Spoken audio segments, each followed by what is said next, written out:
श्रीगणेशाय नमः। श्रीदुर्गायै नमः। श्रीदुर्गा अष्टोत्तरशतनाम स्तोत्रम्। ईश्वर उवाच शतनाम प्रवक्ष्यामि शृणुष्व कमलानने। यस्य प्रसादमात्रेण दुर्गा प्रीता भवेत् सती। ॐ सती साध्वी भवप्रीता भवानी भवमोचनी। आर्या दुर्गा जया चाद्या त्रिनेत्रा शूलधारिणी। पिनाकधारिणी चित्रा चण्डघण्टा महातपा। मनोबुद्धिरहङ्कारा चित्तरूपा चिताचितिः। सर्वमन्त्रमयी सत्ता सत्यानन्दस्वरूपिणी।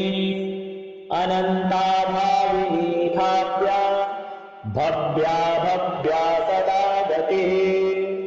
साम्भवी देवमाता च चिन्तारत्नप्रिया सदा। सर्वविद्या दक्षकन्या दक्षयज्ञविनाशिनी। अपर्णानेकवर्णा च पाटला पाटलावती। पट्टाम्बरपरिधाना कलमञ्जीररञ्जिनी। अवेयविक्रमाक्रोधा सुन्दरी सुरसुन्दरी। वनदुर्गा च मातङ्गी मतङ्गमुनिपूजिता। ब्राह्मी माहेश्वरी चैन्द्रे कौमारी वैष्णवी तथा। चामुण्डा चैव वाराही लक्ष्मीश्च पुरुषाकृतिः।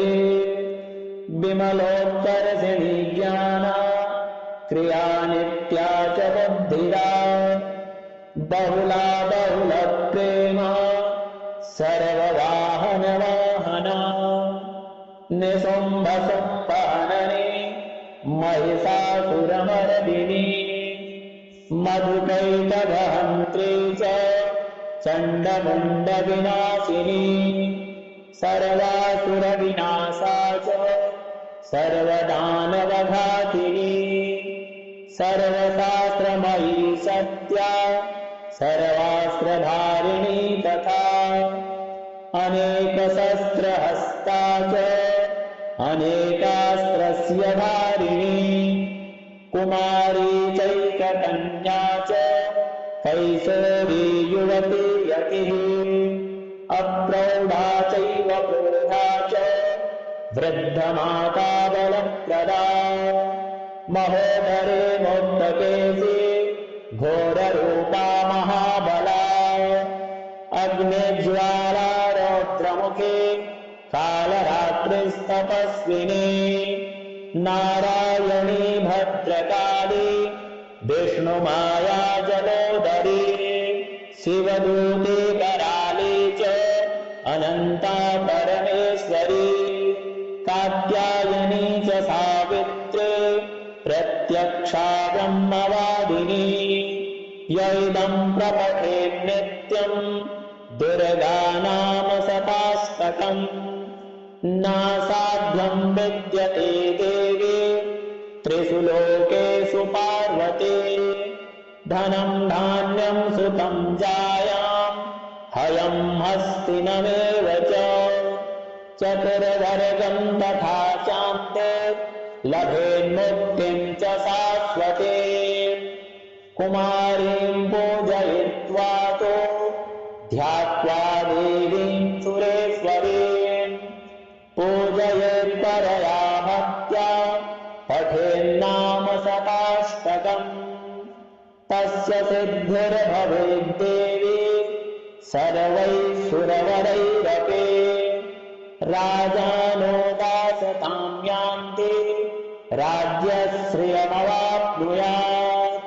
गोरोचनालक्तकुङ्कुमेन सिन्दूरकर्पूरमधुत्रये विलेख्ययन्त्रं विधिना विधेयो भवेत् सदा धारयते पुरारिः भौमावास्यानि सामग्रे चन्द्रे शतभिसाङ्गते विलेख्य प्रपठेत् स्तोत्रम् स भवेत् सम्पदां पदम्। ॐ श्रीजगदम्बार्पणमस्तु। ईश्वर उवाच सतनाम प्रवक्ष्यामि शृणुष्व कमलानने यस्य प्रसादमात्रेण दुर्गा प्रीता भवेत् सती। ॐ सती साध्वी भवप्रीता भवानी भवमोचनी आर्या दुर्गा जया चाद्या त्रिनेत्रा शूलधारिणी पिनाकधारिणी चित्रा चण्डघण्टा महातपा मनोबुद्धिरहङ्कारा चित्तरूपा चिताचितिः सर्वमन्त्रमयी सत्ता सत्यानन्दस्वरूपिणी अनन्ता भाविनी भाव्या भव्या भव्या सदा गतिः साम्भवी देवमाता च चिन्तारत्नप्रिया सदा सर्वविद्या दक्षकन्या दक्षयज्ञविनाशिनी अपर्णानेकवर्णा च पाटला पाटलावती पट्टाम्बरपरिधाना कलमञ्जीररञ्जिनी अवेयविक्रमा क्रोधा सुन्दरी सुरसुन्दरी वनदुर्गा च मातङ्गी मतङ्गमुनिपूजिता ब्राह्मी माहेश्वरी चैन्द्रे कौमारी वैष्णवी तथा चामुण्डा चैव वाराही लक्ष्मीश्च पुरुषाकृतिः विमलोत्कर्षिणी ज्ञाना क्रिया नित्या च बुद्धिरा बहुला बहुलप्रेमा सर्ववाहनवाहना निशुम्भसुम्भहननी महिषासुरमर्दिनी मधुकैटभहन्त्री च चण्डमुण्डविनाशिनी सर्वासुरविनाशा च सर्वदानवघातिनी सर्वशास्त्रमयी सत्या सर्वास्त्रधारिणी तथा अनेकशस्त्रहस्ता च अनेकास्त्रस्य धारिणी कुमारी चैककन्या च कैशोरी युवती यतिः अप्रौढा चैव प्रौढा च वृद्धमाता बलप्रदा महोदरे मोक्तकेशी घोररूपा महाबला अग्निज्वाला रौद्रमुखे कालरात्रिस्तपस्विनी नारायणी भद्रकाली विष्णुमाया जलोदरी शिवदूती कराली च अनन्ता परमेश्वरी कात्यायनी च सावित्री प्रत्यक्षा ब्रह्मवादिनी यैदं प्रपठेत् नित्यं दुर्गा नाम शताष्टकम् नासाध्यं विद्यते देवी त्रिषु लोकेषु पार्वती धनं धान्यं सुतं जायां हयं हस्तिनमेव च चतुर्वर्गं तथा चान्ते लभेन्मुक्तिं च शाश्वते कुमारीं पूजयित्वा तु ध्यात्वा देवीं सुरेश्वरीं पूजयेत्परया भक्त्या पठेन्नाम शताष्टकम् तस्य सिद्धिर्भवेद्देवी सर्वैः सुरवरैरपि राजानो दासतां यान्ति राज्यश्रियमवाप्नुयात् गोरोचनालक्तककुङ्कुमेन सिन्दूरकर्पूरमधुत्रयेण विलेख्ययन्त्रं विधिना विधिज्ञो भवेत् सदा धारयते पुरारिः भौमावास्यानि सामग्रे चन्द्रे सतभिसाङ्गते विलेख्य प्रपठे स्तोत्रम् स भवेत् सम्पदां पदम्।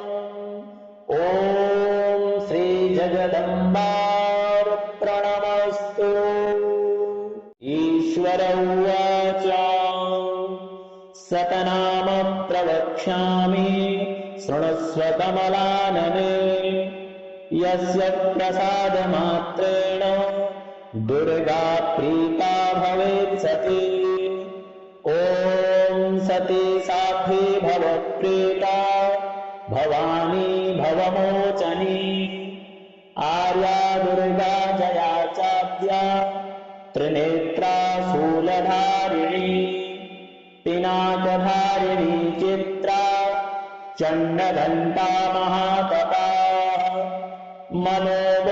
मनोबुद्धिरहङ्कारा चित्तरूपा चिताचितिः सर्वमन्त्रमयी सत्ता सत्यानन्दस्वरूपिणी अनन्ता भाविनी भाव्या भव्या भव्या सदा गतिः साम्भवी देवमाता च चिन्तारत्नप्रिया सदा सर्वविद्या दक्षकन्या दक्षयज्ञविनाशिनी अपर्णानेकवर्णा च पाटला पाटलावती पट्टाम्बरपरिधाना कलमञ्जीररञ्जिनी अवेयविक्रमा क्रोधा सुन्दरी सुरसुन्दरी वनदुर्गा च मातङ्गी मतङ्गमुनिपूजिता ब्राह्मी माहेश्वरी चैन्द्रे कौमारी वैष्णवी तथा चामुण्डा चैव वाराही लक्ष्मीश्च पुरुषाकृतिः विमलोत्कर्षिणी ज्ञाना क्रिया नित्या च बुद्धिरा बहुला बहुलप्रेमा सर्ववाहनवाहना निशुम्भसुम्भहननी महिषासुरमर्दिनी मधुकैटभहन्त्री च चण्डमुण्डविनाशिनी सर्वासुरविनाशा च सर्वदानवघातिनी सर्वशास्त्रमयी सत्या सर्वास्त्रधारिणी तथा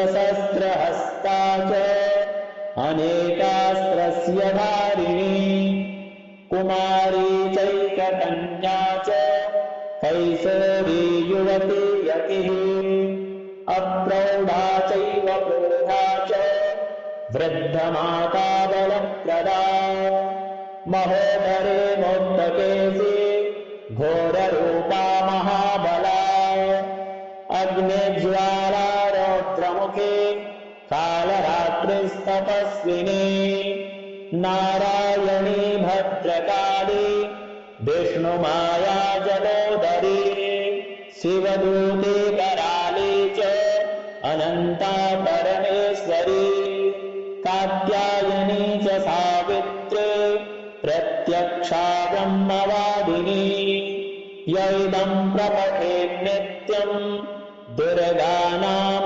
शताष्टकम् नासाध्यं विद्यते देवी त्रिषु लोकेषु पार्वती धनं धान्यं सुतं जायां हयं हस्तिनमेव च चतुर्वर्गं तथा चान्ते लभेन्मुक्तिं च शाश्वती कुमारीं पूजयित्वा तु ध्यात्वा देवीं सुरेश्वरीं पूजयेत्परया भक्त्या पठेन्नाम शताष्टकम् तस्य सिद्धिर्भवेद्देवी सर्वैः सुरवरैरपि राजानो दासतां यान्ति राज्यश्रियमवाप्नुयात् गोरोचनालक्तकुङ्कुमेन